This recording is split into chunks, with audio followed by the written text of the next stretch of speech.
नमस्कार दोस्तों, मेरा नाम है डॉक्टर भाविनी और मैं दीर्घायु आयुर्वेदिक पंचकर्मा सेंटर से बात कर रही हूँ।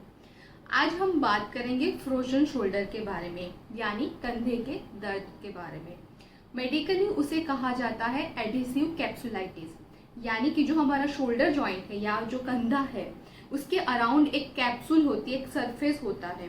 अगर वहाँ पे वो थिक हो जाता है, श्रिंकेज हो जाता है, जिसकी वजह से जो हाथ की जो मूवमेंट है वो करने में दर्द होता है, पेशेंट को यहाँ पे पेन होता है, तो उस कंडीशन को कहा जाता है फ्रोजन शोल्डर, यानी कि जो मूवमेंट है वो फ्रीज हो गई, कंधा फ्रीज हो गया है, इसलिए उसे कहा जाता है फ्रोजन शोल्डर। अब बात करते हैं कि ऐसे कौन से रीजन है जिसकी वजह से फ्रोजन शोल्डर होता है।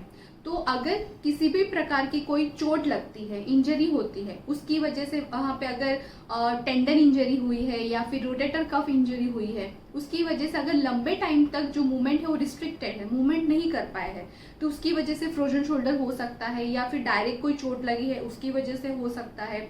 जिन पेशेंट में डायबिटीज है या फिर थायराइड है, उनमें भी ये ज्यादा देखने को मिलता है।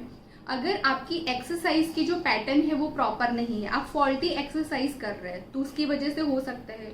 अगर आपकी स्लीपिंग पोस्चर आपका ठीक नहीं है, आप रात को सोते टाइम अगर आपकी जो स्लीपिंग पोजीशन है वो इम्प्रॉपर है, तो उसकी वजह से ये हो सकता है। आयुर्वेद में इसे बोला गया है अपबाहु का।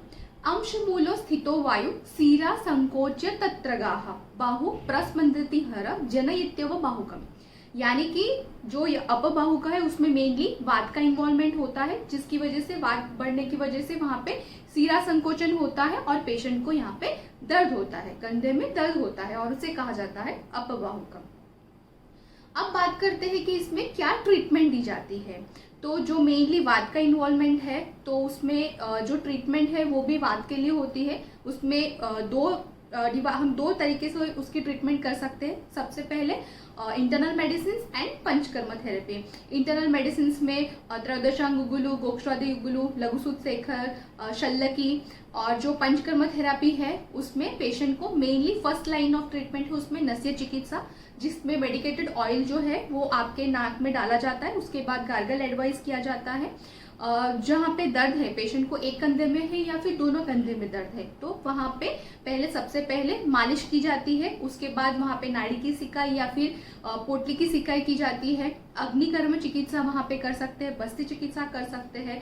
इंटरनल मेडिसिन भी पेशेंट की प्रकृति के अनुसार पूरी हिस्ट्री लेने के बाद सिलेक्ट की जाती है, और ये पंचकर्म थेरेपी और इंटरनल मेडिसिन दोनों साथ में चलाई जाती है, जिसके चलते पेशेंट का जो पेन है वो धीरे धीरे कम हो जाता है और जो मूवमेंट है वो भी इजीली बाद में पेशेंट कर सकता है। तो अगर इस विषय में कुछ आप अधिक जानकारी प्राप्त करना चाहते हो तो आप हमें दीर्घायु आयुर्वेदिक पंचकर्मा सेंटर में कांटेक्ट कर सकते हो। धन्यवाद।